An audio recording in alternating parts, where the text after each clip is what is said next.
Welcome back, everyone. Welcome to our PDO's LinkedIn Live. Here we talk about the account based sales revolution. And today we have a very special guest and a very special topic. We'll talk about how to combine product led growth and account based sales.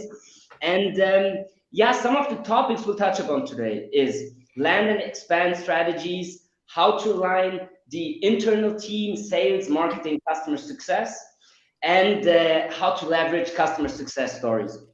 And I think there's no one better suited to talk about this than you, Chad. Thank you so much for being here. It's a big pleasure. And how we always start it off or kick it off is with a round of introductions. And yeah, please take it away. Please share a bit of your background and what you're doing at this point. Yeah. Yeah, thanks, Max. I really appreciate it. And I love the energy. I'm excited to be here. Working globally with people all across the world, right? I find that people in the EMEA markets are always so energetic and enthusiastic. So I love that you're keeping pace there. You're keeping it strong. But yeah, in terms of my background, 10-year sales professional, moved through the ranks from an individual contributor to a senior level contributor. Jumped into leadership in 2020, right when the pandemic hit, which was kind of fun. Started in the sales development world, really focused on building outbound processes, account-based strategies, targeting accounts, working with different personas, creating relevant messaging, all the fun stuff that we do in SDR land. To which now I'm at Pavilion as the director of sales development. When I started, we had two inbound reps and one SDR who had just started as an SDR. Kind of was fortunate enough to be on the ground floor of that process and what's been going on there, and building that team to where we are today. So second time around, building that outbound team. Really loving it. On the side, I love to do things in terms of career coaching and sales and leadership development and working with folks and collaborating and building stuff out and sharing knowledge. And so really just a person that's passionate for spreading those insights and really just helping people. I always learned that, or very early on, that one of the best things about coaching is that you can kind of take all the knowledge that you have to this point and transfer it to someone and give them that information and help them get better as time goes on. And it is really fulfilling. It's really fulfilling to see people who are kind of like, well, what the heck do I do? Have that moment where that switch flips and they immediately are like, oh, I've heard that objection before from a prospect, or hey, I've seen that problem happen in my company before, and they know how to go solve it. And so really just a big passion over here for spreading those insights. And I'm excited to talk about account-based strategies, product-led growth, how to combine the two, what I'm seeing, the trends I'm noticing, and the things that we've done in both the companies I've been a sales leader at to solve for those two challenges. And what you mentioned was Pavilion, and I think Pavilion is really one of the topics we will talk a bit more today. Can you please share what's the story behind Pavilion, and also maybe you can go a bit into how Sam Jacobs actually managed to transition from this revenue collective that it formerly was into this platform and community that Pavilion is today. Yeah, that's a great question. And I love the story because I think I'm a firm believer, and will believe this until the day I die, that the best products and services out there are itches that somebody had to scratch. And so Sam, as a successful CRO, still recognized that, hey, even though I am successful, there are challenges in my business that I'm facing, and I want to understand how other people solve for those. And so in 2016, he started having these dinners with these other CROs in New York, and they would sit there and they would talk about best practices, industry trends. They would share knowledge with one another. They would start coaching each other up. So they really built like this great group of people that were dedicated to a singular goal, like-minded CROs. He eventually started, taking that to other cities, London, and London is now our second biggest chapter. It's a huge part of Pavilion, and eventually went to an online community with a full offering, right? We do coaching, one-on-one mentorship, executive coaching. We do professional development through core competency training, skill gap training. I mean, we have CROs that have been doing the gig for 5 years, 10 years, come to us and join our CRO school. And they're like, this is amazing.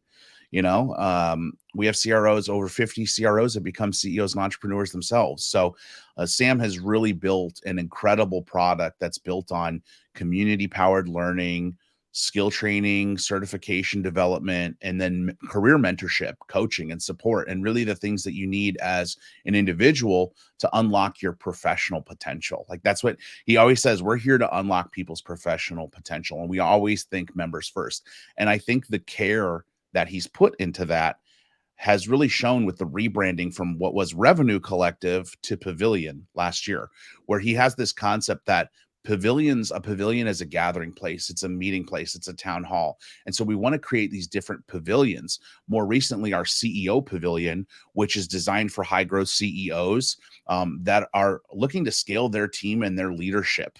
So we have mastermind sessions that we do with these CEOs. We had, Kim Scott, author of Radical Candor, do a session. We had Manny Medina from Outreach, at our roadshow in Seattle, and then doing a session with these CEOs. We offer elevated experiences for these CEOs. One of the biggest things for a CEO is getting, courtside seats at the Knicks. Like that's an elevated experience that makes you strive for more. So these different things that we do, we did an offsite in Park City, Utah. So it's just like seeing the reception of the pavilion mentality. We have a CRO pavilion, we have a CCO pavilion, we have a CMO pavilion, we have an SDR community, we have an individual contributor community, we have a frontline manager community. And these are all these little sub communities, these little pavilions, if you will, of people that are coming together, like-minded individuals with challenges that they're looking to solve, mentorship that they're looking to receive, and skills that they're looking to improve upon. And it's just, I'll be honest, it's a hell of a product. It's an incredible experience for the people that join. And I'm also a member. I'm a big fan. I think what you guys are doing at Pavilion is crazy. I actually just finished my first course at the Pavilion University about Medic, and shout out to Dick and Birinci, also to Andy White, who's part of Medic. They did an amazing job. They really did an amazing job. It was also interesting for us because, of course, a Medic is one of the many methodologies we can implement and enable with our tools at our PDO. Mm-hmm. But yeah, with this being said, I would like to start with a bit of a broader question before we tackle the more specific questions and also dive a bit deeper into Pavilion. Chad, if we look at your career, you've been building and driving account-based strategies for several times. Why, as part of these account-based strategies, why is account-based selling so crucial? Yeah. Well, how else are you going to sell? I always thought it was interesting when people talked about, oh, this is ABM, this is account-based marketing, this is account-based strategy. Well, if you're doing B2B sales, what are you doing? It's business to business. So while we will be targeting certain prospects and certain personas that we want to talk to, we are looking at the business as a whole. We are trying to work on behalf of our business for their business. We're trying to find the business goals and challenges that align with the value props that we offer. And so I always thought it was interesting when I got into the software world back in 2019, because I had only jumped into it, in the last 4 years here. How focused people were on these buzzwords. And I was like, man, I was a commercial insurance executive with State Farm for 5 years. I only talk to businesses. Like, I'm not, hey, Max, do you have a business? Can I insure your business? You know what I'm saying? Like, I'm not targeting people, I'm targeting businesses. So I thought it was so funny that there was like this concept on it. But it makes sense, right? There are companies that use lead-based strategies. And if you're in B2C, it's a little bit different. Some companies measure their inbounds as leads and their outbounds live as contacts. They do an ABS strategy on the outbound side. But when doing account-based selling, one of the important things is we do have to put a focus on the person, though. We're not targeting people, we're targeting an account, but the person does matter. And so I have this methodology that I always implement when I go and help sales teams. And I talk about not so much even just personalization, like, hey, I saw on LinkedIn that you went to this school. That's really cool. Go Mavs or whatever. I talk about personalization. Talk to the persona specifically, talk about the problems that they're interested in solving, and understand what those problems are at that level. As a director of sales development, I have completely different, while some similar challenges as my VP of growth, Laura Guerra, right? She's got her own specific set of challenges. I have my own specific set of challenges. There are some that we share together as well. working together on the growth team, but we also have individual specific challenges. And so I've learned that there are not multiple decision makers in B2B sales, but there are multiple champions. Mhm. And when it comes to the ABS strategy, in my opinion, why it's so important is if you speak to those different personas, that's how you're going to get collaborative buy-in. One of the best things that we can offer at Pavilion is the fact that a company might have someone in marketing as well as someone in their new business team, sales, growth, revenue, whatever you want to call it, right? That are using Pavilion. And so, because our product is leading our growth, because it's an amazing product and we offer amazing services and people get great value out of what Pavilion membership has to offer, they end up going, can I do the same for my team? So now, because we've cross collaborated already with those different personas, they're interested in coming together and bringing their company on as a whole and their respective teams on as a whole. Hey, I'm in marketing and I have 5 people in marketing. I want them to be on marketing school as well as get mentorship, as well as work with like-minded marketers who are going through the same challenges. So as a VP of marketing, when my product marketer has challenges that I might not, tactical things I might not be able to answer, they can go access a marketer's pavilion where they can talk to 100 other product marketers and get answers to a one pager they might be working on or a go to market product strategy they might be responsible for implementing. Same thing on like the sales side. Hey, I have AEs. We have enterprise sales school coming up. I have AEs and I want them to break into bigger accounts. I don't know how to increase my ACV and my win rates on enterprise deals or even my time to close. I have these enterprise deals that take 9-12 months to close. Well, Ian Koniak is going to come and teach an enterprise sales school this summer, right? We're enrolling for that right now. So, people on the sales side see that benefit. So we have all these different personas that are coming together that have collaborative buy-in, and then they're going to their CEO and going, hey, we need this. And now we have CEO Pavilion for the CEOs because CEOs went, can I get some of this? This is great. Look what's happened to my team this last year. I want to get involved in this. Hey, Sam, how can I get involved with this? Like CEOs reaching out directly to our founder and CEO about how they can get involved with Pavilion. So we're almost at a point where it's not even us reaching out to people. We have people from other departments going, what's your department doing? Oh, wow, that's great. I want to get in on that. Now VPs of customer success are reaching out to us, VPs of marketing. One thing I always recommend is when you do ABS strategy, though, because of the personalization method, you have to have multiple personas that you target. And I see time and time again, SDR teams and sales teams that typically target like one similar persona. But the problem is that if it doesn't go anywhere with that persona, then and you don't know how to get buy-in from anybody else, then your opportunity is dead. And I know some people get riled up here, but if you have just one persona you're targeting at a company, you're losing out. And you need to figure out how to talk to other personas. Even when I was doing logistics software, we had warehouse managers, directors of operations, VPs of product fulfillment, even salespeople would get involved, building operations people, because our product touched so many different areas of the business. The warehouse manager would be interested in it for this, VP of operations would be interested in it for this, director of billing and accounting would be interested in this. So we had all these different people we could talk to show every value point that our software had to offer.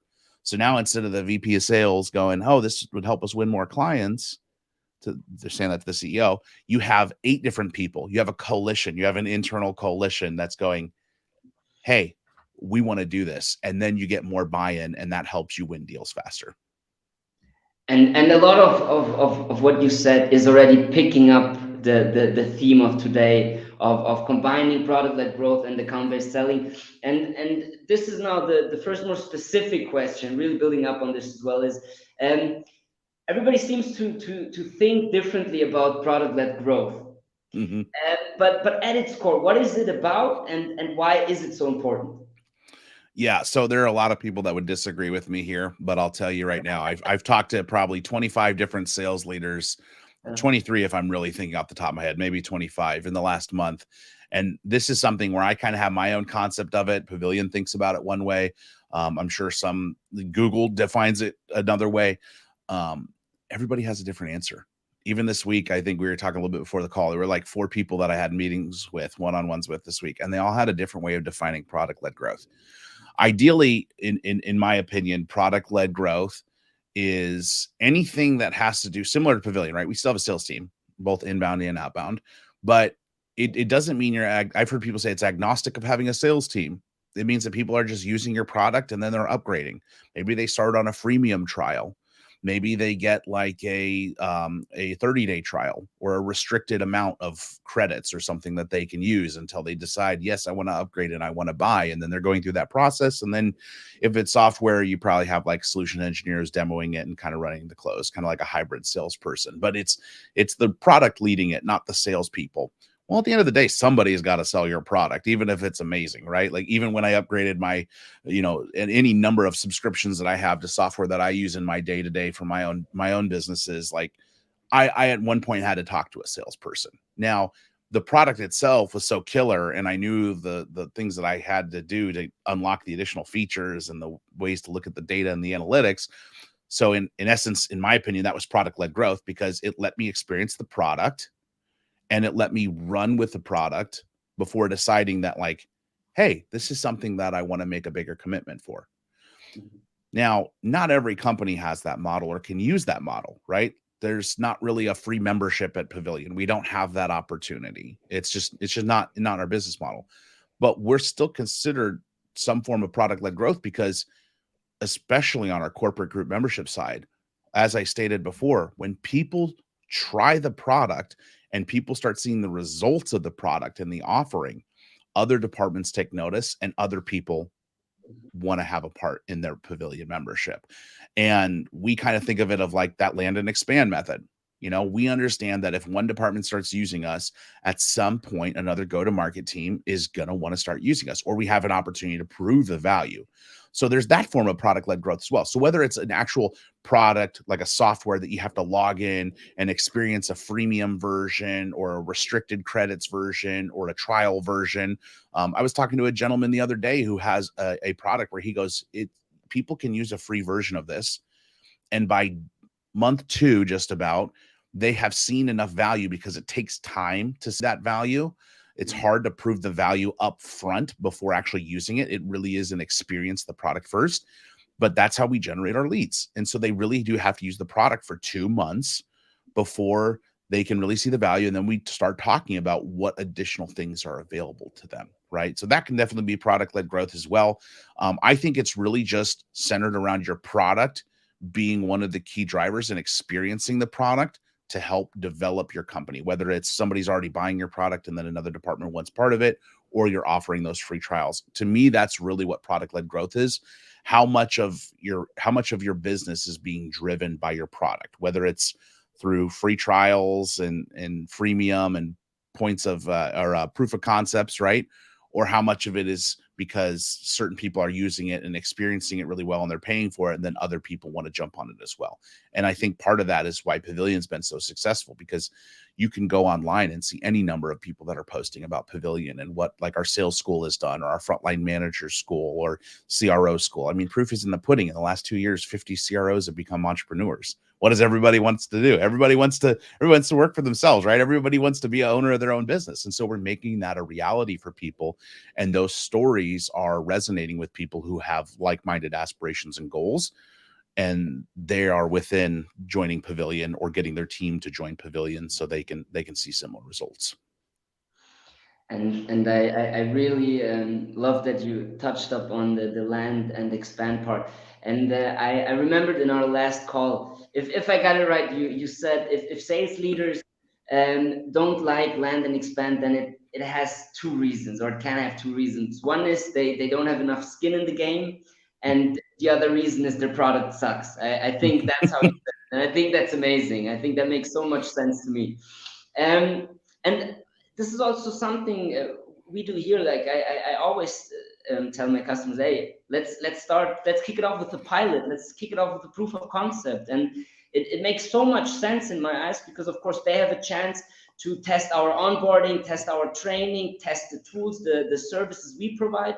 And then of course for us, it's a way to make sure in the bigger rollout, adoption is secured, the templates, the tools are tweaked to their sales best practices. So I think one of the big key takeaways here of this session. One thing that has a lot to do with this is how to align, or how sales, marketing, and customer success should work together. And to make this question a bit trickier, I feel like a lot of time it seems like it doesn't happen. This alignment doesn't exist. What is your perspective on that? So the question is already tricky because it's a constant conversation. How does sales, marketing, and CS Yeah. align, or account management, whatever you call it, right? How do you better furnish that prospect into being a customer and then creating a perfect customer journey? Again, I don't know what I don't know. And so there might be CROs, CEOs, more senior leaders who hear what I'm about to say and go, well, that wouldn't work. And we do it for this reason. Like, don't you know? That's how we do it. That's what senior leaders do in recurring revenue models.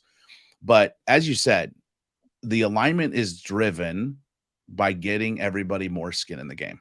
Like giving everyone more skin in the game is what's going to drive that alignment.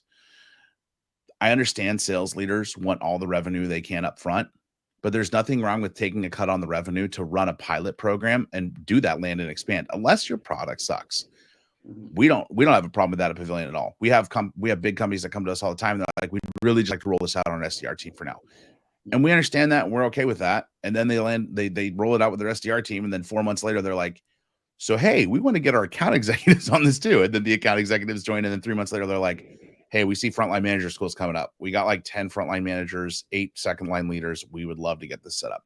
And so that's part of that product led growth conversation, right? But we're not afraid of land and expand because we all have skin in the game, because we're a high growth company. We're building fast. We're moving fast. We're making waves. We are becoming, if not already, the industry leader in go to market training and certification.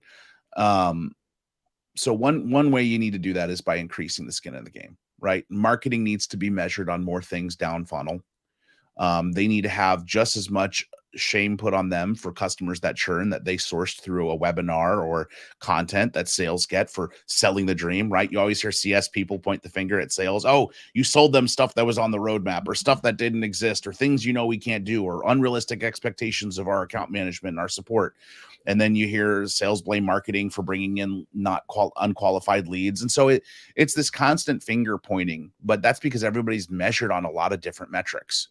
I understand the importance of the metrics, the KPIs, but I think the best metric that we're all concerned about is revenue and churn. And churn helps revenue, right? As well as NPS. Everybody loves measuring NPS. But like, why not make all sales, all go to market leaders contingent on that? If everybody was working towards a unified goal, of course, marketing wants to meet their KPIs, and sales wants to meet their KPIs, and CS wants to meet their KPIs. And that's great. We should all have those key performance indicators that say, hey, if you hit these things at or above, you will reach the successful number that we put, the attainment of the number that we determine is success that's put in front of you. But we all need to be super hyper focused on that, because sales has a part to play in customer churn.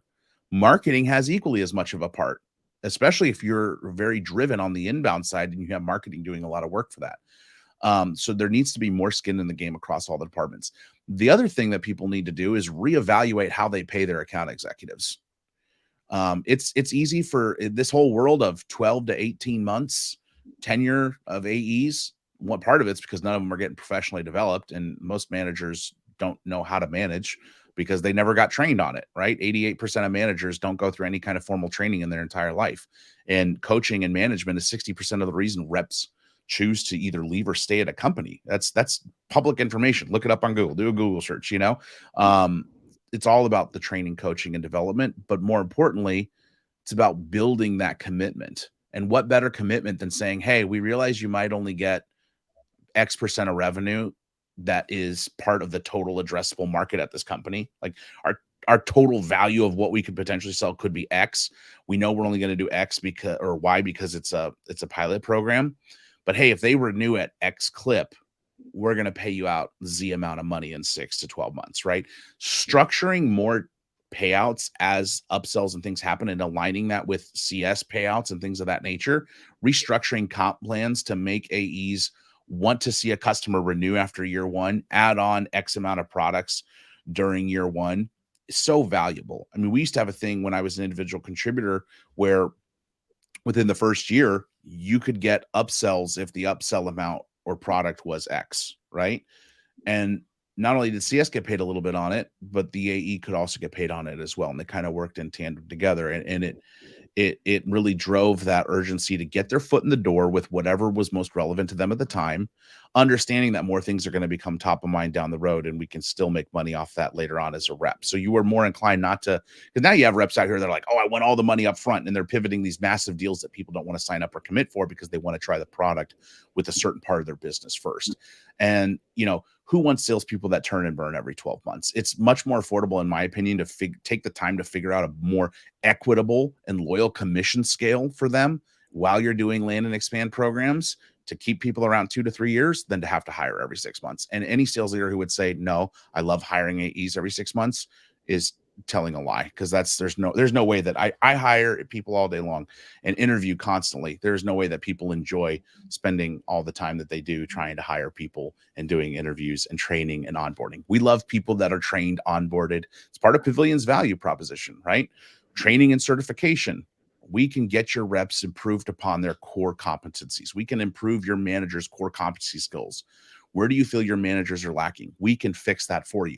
And you don't have to take any more time out of your day. And it's being done by industry professionals like Kyle Coleman, Ian Koniak, Kevin Dorsey. We have the people, right? We have the best in VC and SaaS teaching these courses. We can take that for you.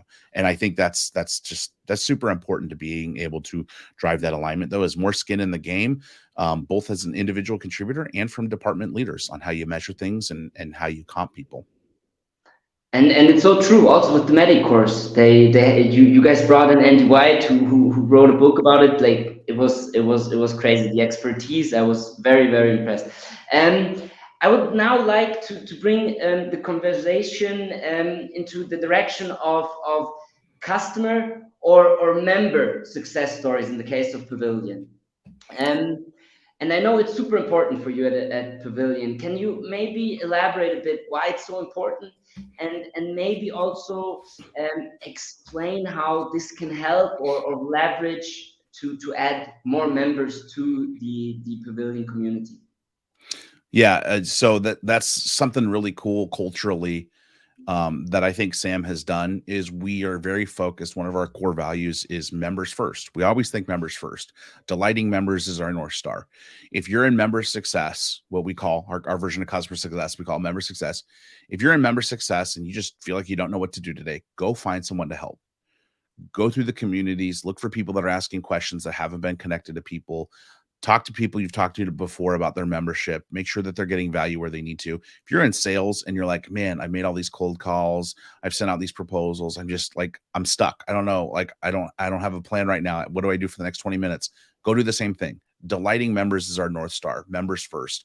And he really doubles down on that in our weekly wrap ups on Friday, where we have an entire time as a company all together to share stories that we've heard of success of our members, whether somebody's been struggling to get a new job or someone was like, hey, I'm new at this company, will somebody take a look at my 30, 60, 90 plan and give me feedback? And we were able to connect them with other members similar to their position. I mean, I can reference like 8 different things that I've experienced in the last 2 weeks alone, just in the month of May. Sales leader wanting some information on a best practice for how to pitch this, this customer on, or this potential customer that came from a competitor referral, all these kinds of things that people have these weird experiences with in these specific areas. And it's like just pinging a question to your community and getting that question answered and having someone hop on a 15-minute call. And then they come back to you and they go, man, that went great. Your advice was so great. This was so informative. Those are the quick one hitters. But we also have like success stories from schools and stuff, and people that post them on LinkedIn, and we'll literally call up our member success team and be like, hey, I just want to let you all know you're doing such a great job. Like, I love this course so much. Like you're saying about the meta course, like this was great. This was well put together. It was informative. I got a lot of information out of it. I loved the cohort sessions where I got to talk to other people about it and learn about their challenges. And I feel that I'm a better person, as a whole, walking out of that course than I was walking into that course. And so when we hear those things, we get on calls and we share them as a whole company. It's a big focus of ours. And when we do that, now we are thinking, member, customer, client, whatever you want to call it, we are thinking member first at all times. And that helps our sales team not come off as pushy, because we're thinking what's in the best interest of the person that I'm talking to. It helps our member success people understand that even if people are complaining, because right, success people all the time, they get a lot of customer complaints. That happens, like it's normal. If somebody's complaining about something, or we feel that they're, not well off with their membership, we approach it from a much more empathetic point of view. And unlike, a lot of CS culture is like, oh, well, you're not using enough of the product, go buy more. You know what I mean? So we do a great job of always having that front of mind, thinking, are we thinking members first?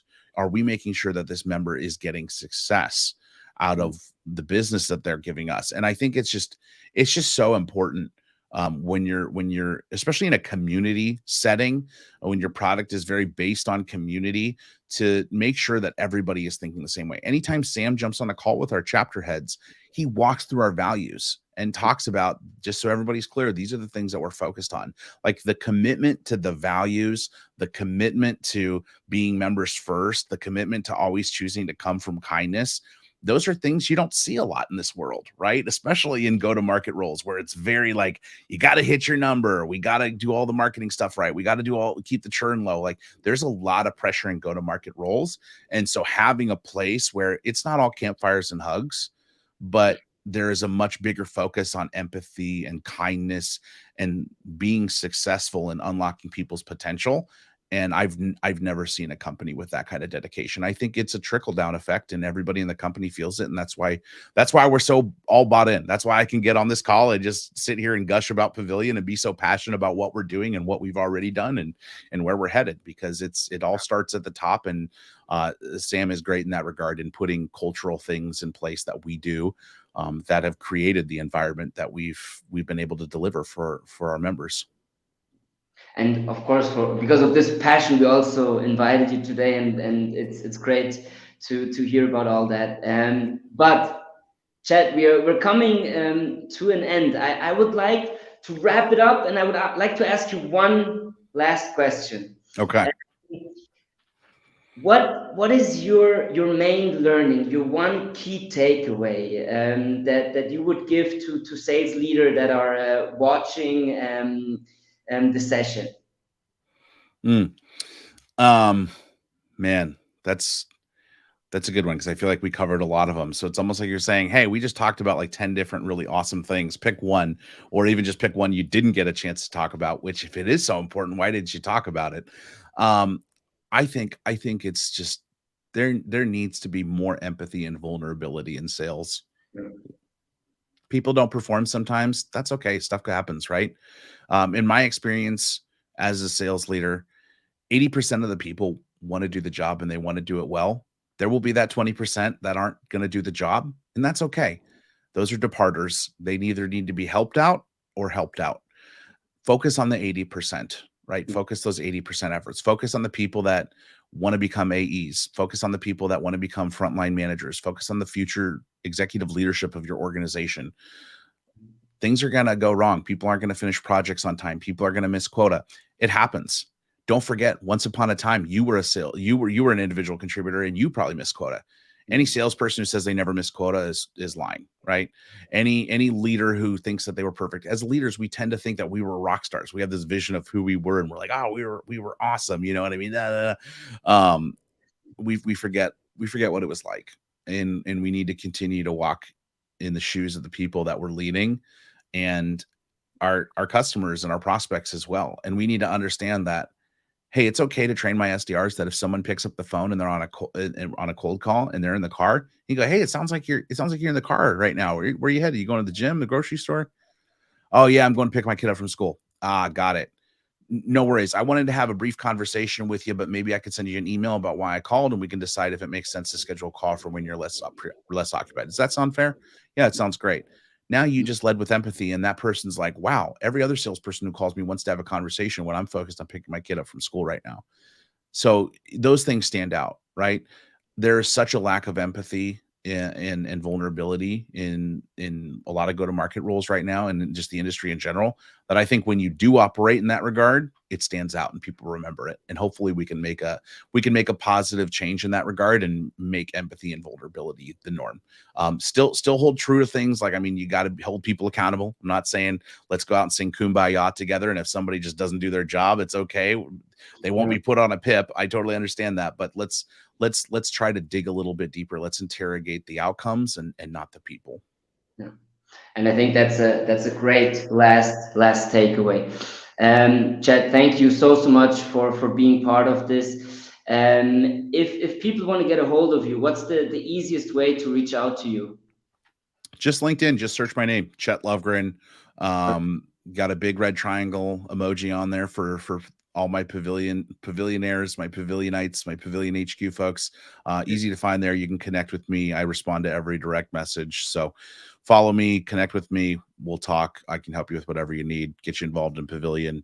Just be a shoulder to cry on if you need to. If you need a little bit of that empathy and vulnerability, or if you just want to say, hey, that call was great. You should come on my podcast or something. Yeah, just reach out to me. I'm available. I love talking to people and meeting new people.